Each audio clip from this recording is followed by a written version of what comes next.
मैं देश के प्रधानमंत्री से सिर्फ यही डिमांड करूंगा कि नेशनल स्पोक्स पर्सन को अरेस्ट किया जाए। नेशनल सुनिए, और कानपुर में एनएसए लगाए। आप यहां पर क्या कर रहे हैं भाई? यहां पर क्या कर रहे हैं आप? क्या सस्पेंशन पनिशमेंट है? 10 दिन से खामोश थी बीजेपी। पूरे विश्व में देश की बदनामी हो रही है कि वाइस प्रेसिडेंट ऑफ इंडिया हमारे उस कंट्री में और एम्बेसडर को बुलाया जाता है, जो डिप्लोमेटिक लैंग्वेज में कहते हैं डिमार्शे दिया जाता है उनको। एक टीवी न्यूज डिबेट में पैगंबर मोहम्मद को लेकर बीजेपी नेताओं की टिप्पणी का दुनिया के इस्लामिक देश लगातार विरोध कर रहे हैं। पैगंबर मोहम्मद को लेकर दिए गए इस बयान की सऊदी अरब, कतर, कुवैत और ईरान ने निंदा की है। विदेश मंत्रालय के बयान के मुताबिक सऊदी अरब ने भाजपा प्रवक्ता नुपुर शर्मा की टिप्पणी को अपमानजनक बताया और विश्वासों और धर्मों के लिए सम्मान का आह्वान किया। वहीं पाकिस्तान के प्रधानमंत्री शहबाज शरीफ ने भी पैगंबर मोहम्मद को लेकर की गई टिप्पणी को आहत करने वाला बताया और इसकी निंदा की। शहबाज शरीफ ने ट्वीट किया कि मैं अपने प्यारे पैगंबर के बारे में भारत के बीजेपी नेता की आहत करने वाली टिप्पणियों की कड़े शब्दों में निंदा करता हूं। पाकिस्तान के वजीर आजम ने यह भी आरोप लगाया कि भारत की वर्तमान सरकार धार्मिक स्वतंत्रता और विशेष रूप से मुसलमानों के अधिकारों को कुचल रही है। इस्लामिक देशों से इस मामले में कड़ी प्रतिक्रिया मिलने के बाद रविवार को बीजेपी ने दोनों नेताओं के खिलाफ कार्रवाई की थी। दिल्ली बीजेपी की नेता नुपुर शर्मा को पार्टी ने निलंबित कर दिया है, तो वहीं दिल्ली बीजेपी के मीडिया विभाग के प्रमुख नवीन जिंदल को बीजेपी ने निष्कासित कर दिया है। इस मुद्दे को लेकर एआईएमआईएम प्रमुख असदुद्दीन ओवैसी ने सीधे प्रधानमंत्री नरेंद्र मोदी पर हमला बोला। ओवैसी ने पूछा कि इस मामले में 10 दिन पहले कार्रवाई क्यों नहीं की गई। 10 दिन से आप खामोश क्यों बैठे इस मामले में? पाकिस्तान के प्रधानमंत्री सुनिए, 10 दिन से देश के प्रधानमंत्री खामोश क्यों बैठे? 10 दिन के बाद आप क्यों रिएक्ट करें, बताओ हमको। 24 घंटे में क्यों रिएक्ट नहीं किया? 48 घंटे में क्यों नहीं किया? 3 दिन में, 4 दिन में, 5 दिन में, 6 दिन में, 7 दिन में, 8वें दिन, 9वें दिन, 10वें दिन करते हैं आप क्यों? 10 दिन में क्या हो गया बताइए आप? अचानक क्या हो गया 10 दिन में?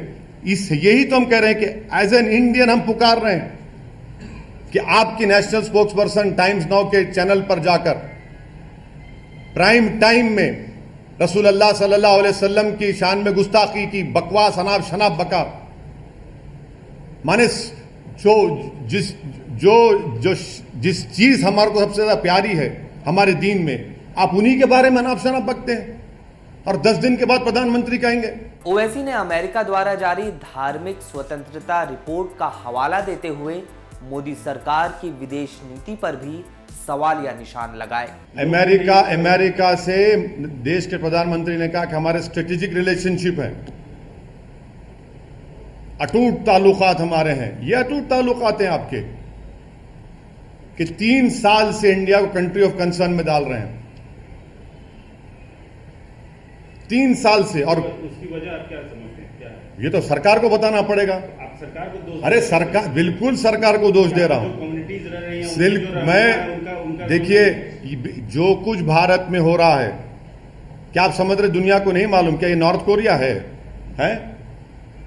कि जहां पर सब चीज बंद है? क्या चाइना है कि वहां पर जो कहीं हो रहा है चाइना में बाद में मालूम होता विश्व को 2-3 दिन? ये तो भारत में सब देख रहे हैं, दुनिया देख रही है। ओवैसी ने इस मामले में की गई बीजेपी की कार्रवाई को आंखों में धूल झोंकने वाला बताया। क्या सस्पेंशन किया? सस्पेंशन है, फिर तो आप सस्पेंड कर देना था कानपुर के बच्चों को भी। क्यों अरेस्ट करें उनको? आप क्यों अरेस्ट करें?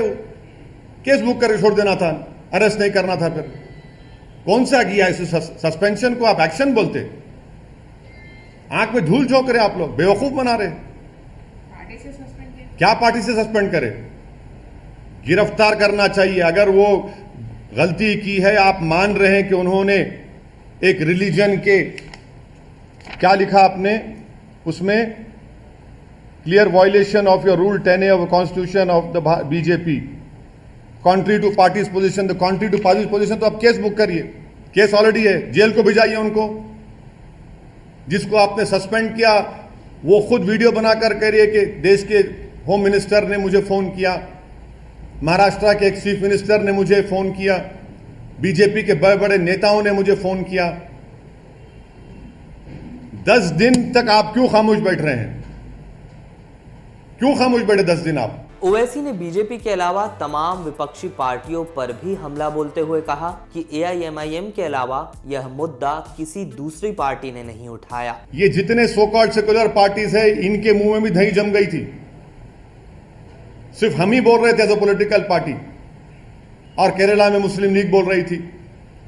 पॉलिटिकल पार्टीज का दूसरे तमाम जो सो कॉल्ड सेक्युलर पार्टी वो तो बोल ही नहीं रहे थे, कुछ नहीं बोल रहे थे, अब बोल रहे हैं कल से। हम तो, आप गवाह हैं मीडिया के लोग, हम तो शुरू दिन से बोल रहे हैं। हैदराबाद में हम लोग जाकर कंप्लेन किए, पूरे उलेमाओं को ऑर्गेनाइजेशन साथ लेकर एफआईआर दर्ज हुआ, मगर पूरे secular party, so called secular parties कल रात से अचानक हरकत में आ गए। वहीं आम आदमी पार्टी के राज्यसभा सांसद संजय सिंह ने भी बीजेपी को आड़े हाथों लेते हुए कहा कि बीजेपी की वजह से विश्व में देश का अपमान हो रहा है। और आदरणीय नरेंद्र मोदी जी ने भारत की इंटरनेशनल बेइज्जती करा दी है। पूरी दुनिया में भारत का सर शर्म से झुक गया है भारतीय जनता पार्टी के कृत्यों के कारण, भारतीय जनता पार्टी की नफरत की राजनीति के कारण। भारतीय जनता पार्टी को नफरत की ट्रेनिंग देने का काम आदरणीय नरेंद्र मोदी जी करते हैं। उनकी पार्टी जो है भारतीय जनता पार्टी, वो पूरे देश में नफरत का बीज बोने का काम करती है, दूसरे धर्मों को अपमानित करने का काम करती है। और इसलिए आज अंतर्राष्ट्रीय स्तर पे भारत को शर्मिंदा होना पड़ा है। उसके पीछे सबसे बड़ा कारण भारत के प्रधानमंत्री नरेंद्र मोदी हैं, उनकी पार्टी है भारतीय जनता पार्टी। कांग्रेस ने भी इसे लेकर मोदी सरकार से तीखे सवाल किए। भारत माफी मांगे, ऐसी गलती भारत ने नहीं की है। गलती भारतीय जनता पार्टी ने की है, उसका खामियाजा देश क्यों भुगतेगा? आज प्रधानमंत्री को उनके राजधर्म के बारे में याद दिलाया जा रहा है कतर और कुवैत द्वारा। इससे ज्यादा शर्मनाक बात हम सबके लिए और क्या हो सकती है? एक प्रधानमंत्री और उसकी पार्टी ने हम सबका सर नीचे झुका दिया और भारत माफी मांग रहा है। हमें इस बात को हम स्वीकार नहीं करते कि इसमें किसी भारतीय की गलती है। भारत संविधान की मूल्यों को सदैव आदर करता है।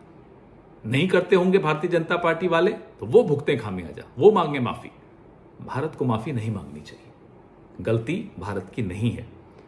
प्रधानमंत्री, अगर आप सही समय पर बोल देते और अपने समर्थकों को, भक्तों को चुप करा देते, टीवी के एंकर्स जो जहर घोलते हैं वो आप रुकवा देते, तो आज हम सबका सर ऐसे नहीं झुकता जैसे कि आपकी वजह से झुक रहा है। आपको पहले तो देशवासियों से माफी मांगनी चाहिए कि आपकी वजह से आज भारत का सर नीचे झुका है। वहीं मुस्लिम राष्ट्रों के समूह इस्लामिक सहयोग संगठन यानी ओआईसी ने नुपुर शर्मा द्वारा पैगंबर मोहम्मद पर टिप्पणी की निंदा करते हुए कहा था कि यह बयान भारत में इस्लाम के प्रति घृणा और तेज करने और मुसलमानों के खिलाफ दुर्व्यवहार के संदर्भ में आया है। वहीं भारतीय विदेश मंत्रालय ने ओआईसी की इस टिप्पणी को खारिज करते हुए अनुचित और संकीर्ण मानसिकता वाला करार दिया। इस खबर पर हम लगातार बने हुए हैं, आप बने रहिए लोकमत हिंदी के साथ।